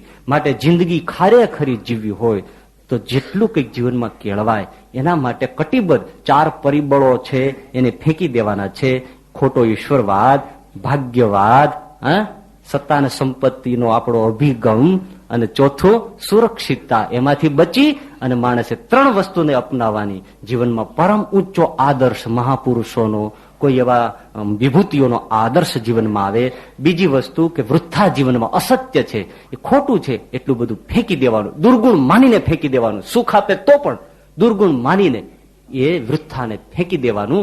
અને ત્રીજી બાબત ભૂલ સુધારણા. બીજા આપણને શું કહે છે એની પાસેથી આપણી નહીતર નિંદા સાંભળી નથી શકાતી, પ્રશંસા સાંભળી શકાય છે. પણ જેટલી માણસ નિંદા સાંભળવા માટે જ મજબૂત હોય છે છાતીનો, એ જ જીવનમાં કંઈક માથું કાઢી શકે છે. તો ઉતિષ્ઠત જાગ્રત પ્રાપ્ય વરાન નિબોધત. બુझ ગયા દીપક મગર રોશની તો રહે ગઈ. બુझ ગયા દીપક મગર રોશની તો રહે ગઈ. ચલ બસી यह जिंदगी कुछ ले गई कुछ दे गई. સહજાનંદ સ્વામી મહારાજ. કે જિંદગીનો સાદો એક એવો અર્થ છે કે જિંદગી એટલે શું? સફળતા અને નિષ્ફળતાના રંગની એક મિલાવટ. સફળતા અને નિષ્ફળતાના રંગની મિલાવટ. કોઈને કાયમ જીવનમાં એક રંગ નથી રહેતો. આજે એને સફળતા હોય તો વળી પાછા દિવસો ફરે તો એને જીવનમાં નિષ્ફળતા આવી જાય. સફળતા, નિષ્ફળતા, નિષ્ફળતા, સફળતા, આ જિંદગીના બદલાતા રંગ છે. અને એ સાચું છે કે એકનો એક રંગ રહેતો હોય તો એમાં સૌંદર્ય પણ શું અને એમાં આનંદ પણ શું. તમે એકના એક રંગના કપડા પહેરો તો તમને આનંદ આવે? ન આવે આનંદ. જુદી જુદી ચોઈસ જોઈએ, જુદા જુદા રંગ જોઈએ. એમ જિંદગીમાં પણ સફળતાનો રંગ, નિષ્ફળતાનો રંગ, એની જે મિલાવટ અને એમાંથી જે સૌંદર્ય પ્રગટે છે એમાં જીવનની મજા છે. નહીતર સતત જો માણસને સફળતા મળતી રહે તો પણ માણસ બોર થઈ જાય. અને જો સતત નિષ્ફળતા મળતી રહે તો માણસ અંદરથી ભાંગીને ખલાસ થઈ જાય. કુદરતનું આયોજન જ એવું છે કે જે રંગ બદલ્યા કરે, સતત રંગ બદલા, અને એ જ જીવનની મજા છે. તો જેને જિંદગીમાં, જીવનમાં સૌંદર્ય પ્રગટ કરવું હોય તો એને બીજી પણ એક વાત ધ્યાનમાં રાખવા જેવી છે કે જિંદગીની જે ઇમારત છે એ ઇમારતનો પાયો શું છે. જેમ કોઈ પણ ઇમારતને પાયો હોય તો એ જિંદગીની ઇમારતનો પાયો શું છે અને એનું શિખર શું છે. જિંદગીની ઇમારતનો પાયો નિષ્ફળતા છે અને સફળતા એ એનું શિખર છે. બિલ્ડિંગ બંધાય તો પેલો પાયો બંધાય અને પછી બિલ્ડિંગ છે એનો આરંભ થાય, પછી એનો અંતિમ મજલો મુકાય. એમ જિંદગીમાં સફળતા જોઈતી હોય, સફળતાનું સિંહાસન સર કરવું હોય તો પહેલી શરત એ છે કે એનો પાયો હંમેશા નિષ્ફળતા છે. કંઈ પણ જીવનમાં તમે શરૂઆત કરો એટલે પેલી થપાટ તમને નિષ્ફળતાની લાગે. આ પેલું મનમાં નક્કી કરી રાખવું જોઈએ કે જેણે જીવનમાં કંઈક પ્રાપ્ત કરવું છે, પછી લૌકિક હોય કે અલૌકિક હોય, પેલી થપાટ એને હંમેશા નિષ્ફળતાની લાગે. અને એ નિષ્ફળતાની થપાટ લાગે અને પડી જાય અને પછી જે માણસ ઉભો થઈ જાય એને જીવંત વ્યક્તિ કહેવાય. પણ જેને થપાટ લાગે અને માણસ પડી જાય પછી ઉભો જ ન થાય તો એ જીવતા છતાં મરેલો છે. તો એ જિંદગીમાં કોઈ પણ ક્ષેત્રમાં સફળ નહીં થાય. એટલે પેલી બાબત, જીવનમાં કંઈ મેળવવું હોય તો નિષ્ફળતાનો પાયો, નિષ્ફળતાની થપાટ પેલી આવે. તમે જુઓ, નાનું બાળક હોય એ જયારે ચાલતા શીખે એટલે પેલ વેલું પડે જ. કોઈ બાળક એવું ન હોય કે સીધે સીધું ચાલવા માંડે, પડે. પણ પડ્યા પછી બાળક પડી નથી રહેતું, તરત જ ઊભું થઈ જાય છે. રડે, આખડે, પડે, કૂટાય, પીટાય, પણ બાળક કોઈ દિવસ હિંમત હારતું નથી કે હવે મારે ઊભું નથી થવું. એ ફરી ફરીને પ્રયત્ન કરે અને તો જ એ ચાલતા શીખી શકે છે. જો એ પડ્યા પછી કોઈ દિવસ ઊભું જ ન થયું હોત તો આપણે જો ને, આપણે બધા અત્યારે સડસડાટ દોડીએ છીએ, દોડવાનો ચાલવાનો એક આનંદ લઈએ છીએ, પણ જયારે નાના હતા ત્યારે આ જ પ્રક્રિયામાંથી પસાર થયા છે. પડીએ, આખડીએ, પાછા બેઠા થાય. અને જો બેઠા ના થાય તો કોઈ દિવસ ચાલી ન શકે. અને ચાલવાનો તો એક આનંદ છે. દર્દી બીમાર હોય તો ડોક્ટર એને એમ કહે કે હવે તમારે 1 મહિનો ચાલવાનું નથી. અને જોજો તમે મજા, જ્યારે પછી એને ડોક્ટર ચાલવાની છૂટી આપે ત્યારે એનો આનંદ જોજો. અતિ આનંદ થાય. ચાલવાથી આનંદ છે, કારણ કે ચાલવું એ જીવનની ગતિ છે. બાળક હોય ને એ જયારે ચાલતા શીખી જાય તેના મમ્મી પપ્પા બહુ ખુશ થાય અને લોકો વાત કરે, હવે અમારો બાબલો ચાલતા શીખી ગયો છે. ચાલવામાં આનંદ. એટલે બાળકો નાના હોય, ચાલતા શીખતા હોય તો જોજો એની માં હોય ને એ રમકડું આમ છેટું મૂકી આવે. અને પેલાને રમકડું ગમતું હોય એટલે લેવા માટે જાય, વળી પેલું નજીક આવી જાય વળી ત્યાંથી લઈને બીજે રમકડું મૂકી દે. એટલે બાળક વળી એની પાછળ જાય. એમ કરતા કરતા એ ચાલતું શીખે છે. પણ જો આવી એને ચાલવા પાછળની શક્તિને પ્રેરવામાં આવે તો બાળક શીખતું નથી. હા, બને એવું કે ઘણી વાર શું હોય કે મા બાપને કઈ કામ હોય, માને રસોડામાં કામ હોય તો પછી શું કરે, તમે બધાએ જોયું હશે કે છોકરાને બેસાડી આગળ પાછળ તકિયા મૂકી પડખે પાછળ, અને આગળ પેલું અનાજ સાફ કરવાનું સુપડું હોય ને એ સુપડું મૂકી દે અને પછી છોકરું ધબધબાટી કર્યા કરે બેઠું રહે. પણ એમાં મજા છે. એક તમે નજર કરીને જોજો, એમાં જે અતિ તેજસ્વી બાળકો હોય, ચબરાક બાળકો હોય, ચેતન વાળું બાળક હોય, એ તો તકિયા બકિયા ફેંકીને પાછો ક્યાંય નો ક્યાંય નીકળી રસોડામાં જઈને કે મમ્મી ત્યાં ઉભો રહે. પણ હવે અમુક એવા હોય કે ગારાની ગોરીમાં કરીએ હોય બેઠા હોય એમ પીપા જેવા, હલે નહીં, ચાલે નહીં. બસ તેજસ્વી બાળક છે એ બંધનોમાં નહીં રહે, એને તો જાળવવું પડે, કારણ કે એની અંદર એક ઉર્જા છે. ઘણા એવા વડીલો હોય ને એ કહેતા હોય કે શું કરીએ, અમારો છોકરો તોફાની બહુ છે.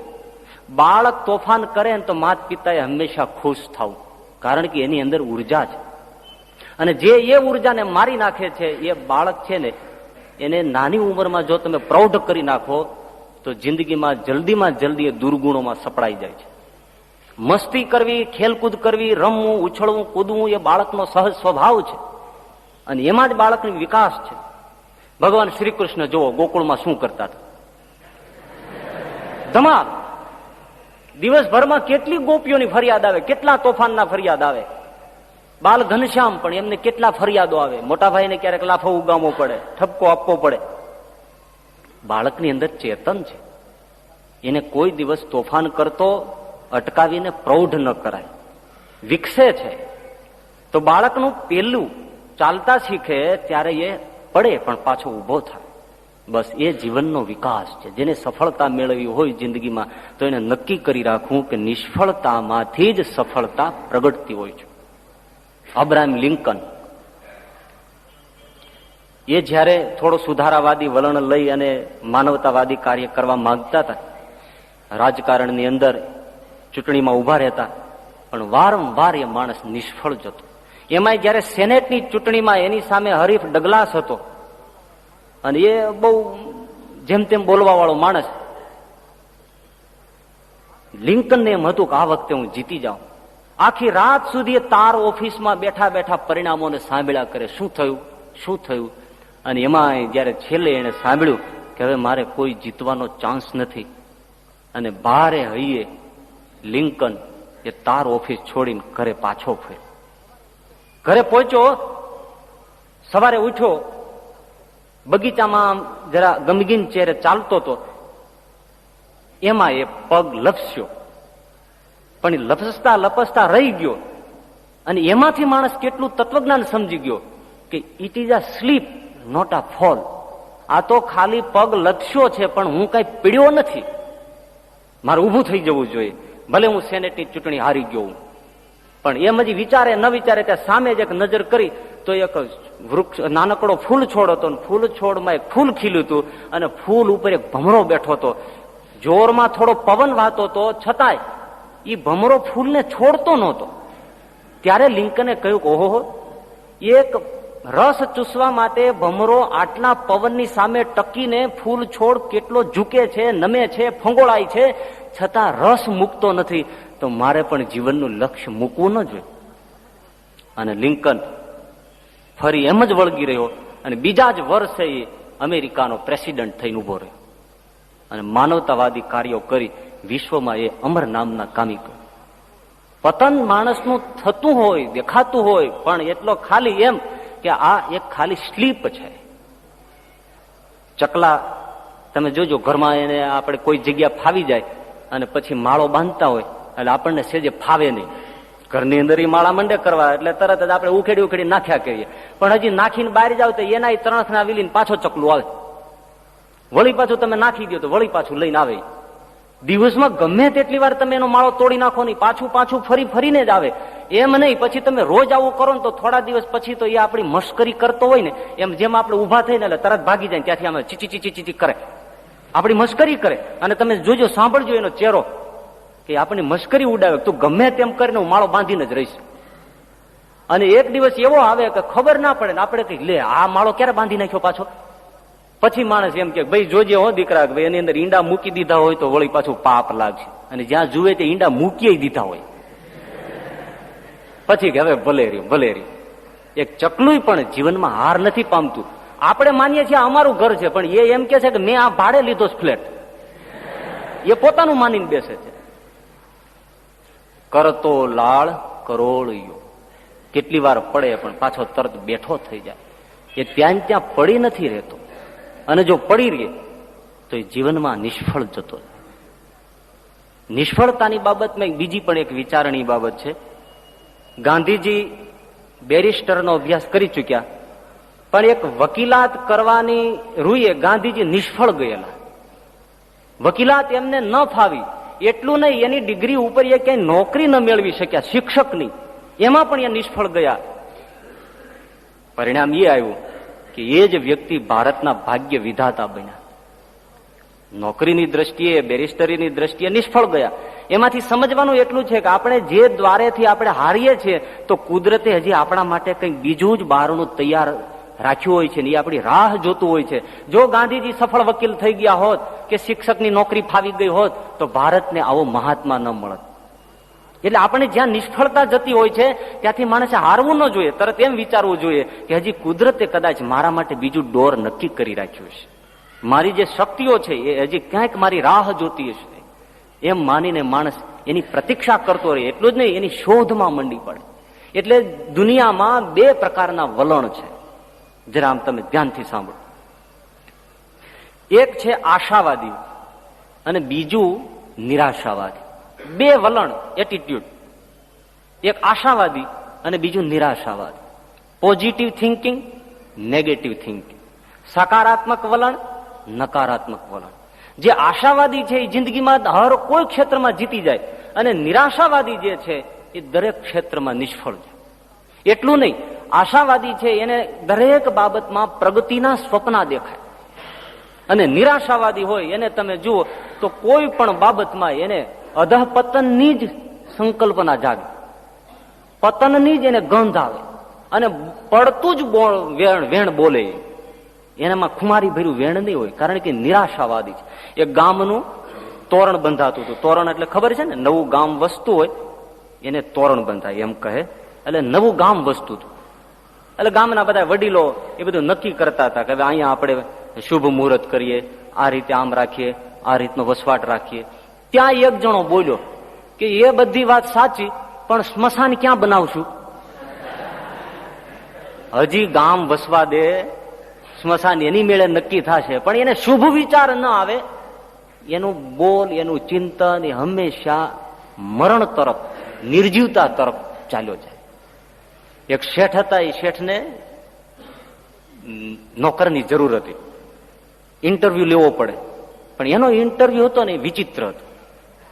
તું કેટલું ભણ્યો છો એ પૂછવા કરતા એ આવે ત્યારે ખુરશી ઉપર બેસાડે અને ટેબલ ઉપર જ પાણીનો ગ્લાસ પડેલો હોય અને પાણીનો ગ્લાસ અડધો હોય. એટલે આ શેઠ પેલા જે નોકરી માટે આવ્યો હોય એને પૂછે કે આમાં આ ગ્લાસમાં પાણી કેટલું છે? એટલે પેલો કે સાહેબ અડધો ગ્લાસ ખાલી છે. ભલે, કાંઈ વાંધો નહીં, જાઓ. કેન્સલ થઈ ગયું. બીજું આવે, એને પૂછે કે આ ગ્લાસ પડ્યો છે એમાં પાણી કેટલું છે? તો કે સાહેબ અડધો ગ્લાસ ખાલી છે. બહુ સરસ, હું પછી તમને જવાબ મોકલી દઈશ. કોઈને ન લે, નોકરીમાં કોઈને ન રાખે. એમાં એક જણો આવ્યો અને એને પૂછ્યું કે આમાં ગ્લાસ પડ્યો છે ને એમાં પાણી છે, પાણી કેટલું છે આમાં? તો કે સાહેબ અડધો ગ્લાસ ભરેલો છે. એમણે કીધું તમે નોકરીમાં રહી શકો છો. બેના વલણમાં જોયું, એક જણો એમ કહેતો હતો કે અડધો ગ્લાસ ખાલી છે, ત્યારે બીજાએ એમ કહ્યું કે અડધો ગ્લાસ ભરેલો છે. આ સકારાત્મક વલણ છે. જે જીવનમાં પોતાની પાસે છે એને સમજી જાણે છે, ત્યારે પેલો ખાલી પાને જ જોયા કરે. મારી પાસે આ નથી, આ વસ્તુ આમ નહીં થાય, આ વસ્તુ આમ નહીં થાય. ત્યારે પેલો એમ વિચારે છે કે આ વસ્તુ આમ થશે જ, આટલું મારી પાસે છે એનું આમ થઈ શકે. એટલે શેઠને કોઈ પૂછેલું, શેઠ તમે આમાં કેમ નક્કી કરી લો કે આ માણસ છે એ આપણા કામનો છે? તો કે એ પાણી કેટલું ભરેલું છે એ બોલે, એમાં હું એનું પાણી માપી લઉં કે એનામાં કેટલું પાણી છે. જે આશાવાદી છે એનો જવાબ હંમેશા એવો હોય કે આમાં પાણીમાં, આ ગ્લાસમાં પાણી ભરેલું છે. નિરાશાવાદી હોય તો એમ કહે કે આ ગ્લાસ ખાલી છે. એ જિંદગીને પણ ભરી નહીં શકે અને મારો ધંધો ધપ્પો છે ને એમાં કોઈ પણ વધારે એ મને સાથ પણ નહીં આપી શકે. પાંડવોને જયારે જમીન આપવાની વાત આવી ત્યારે એને ખાંડવ વન આપવામાં આવ્યું. કથાને ખ્યાલ છે ને? ખાંડવ વન આપ્યું. ખાંડવ વન એટલે આડબીડ અડાજુડ જંગલ, કઈ ન નીપજી શકે, રહી ન શકાય, નિવાસ ન થઈ શકે એવું એમને આડબીડ જંગલ નહોતું આપવું, એટલે ન છૂટકે આપી દીધું ખાંડવ વન. પણ એ જ ખાંડવ વનને બાળી બાળી સરખું કરી સમથલ બનાવી અને પાંડવોએ એમાં ઇન્દ્રપ્રસ્થ નામની મહાનગરીનું નિર્માણ કર્યું, જે જગ પ્રસિદ્ધ થઈ ગઈ. જંગલ પ્રદેશ હતો પણ એમાં ઇન્દ્રપ્રસ્થનું નિર્માણ પાંડવોએ કરી બતાવ્યું. એમ જીવન ગમે તેટલું કદાચ પ્રસંગોમાં વ્યતીત થતું હોય, પણ જેની પાસે આશાવાદી વલણ છે, સકારાત્મક જે જીવે છે, પોઝિટિવ થિંકિંગ કરે છે, તો એ ગમે ત્યાંથી પોતાનો પ્રગતિનો માર્ગ ખોળી કાઢે. અને જો એ પ્રગતિનો માર્ગ ન ખોળી શકતો હોય તો સમજી લેવાનું કે એના પોતાના જીવનમાં જ, ચિંતનમાં જ કંઈક ખામી છે. એટલે જેને કંઈ જિંદગીમાં મેળવવું છે એને હંમેશા જિંદગીમાં પોઝિટિવ થિંકિંગ, નકારાત્મક વલણ હંમેશા ફેંકી દે તો જ જીવનમાં કંઈ મેળવી શકાય. કૂવામાં પાણી ખેંચવા માટે ગામડાની એક મહિલાએ એક દોરડું, આપણે તમે એને સિંચણીયું કહો છો ને, એ સિંચણીયાથી પાણી કૂવામાંથી ભરતી હતી. પણ હતી ગામડાની બાઈ, પણ તમે જુઓ એને ડોલ આપણે ભરીએ તો શું હોય કે એક છેડે ડોલ બાંધી હોય. આ બાઈએ બંને છેડે ડોલ બાંધી. આ ડોલને ખેંચે પેલી નીચે જાય, આ ડોલને ઠલવી રહી ત્યાં નીચે ભરાઈ જાય. પાછી આને ખેંચવા માંડે, પેલી બીજી જે ખાલી થઈ હોય એ નીચે જવા માંડે. આને ખાલી કરી લે ત્યાં પેલી ભરાઈ જાય. જીવનમાં જો વિચારી શકે નાની નાની બાબતોમાંથી, એ બાબત કરતા વિચારવાનું એ છે કે એ સુગ્ન પંડિત ત્યાં બેઠેલો અને એમણે આ દ્રશ્ય જોયું અને એને જીવનનો સાર બહુ આપ્યો.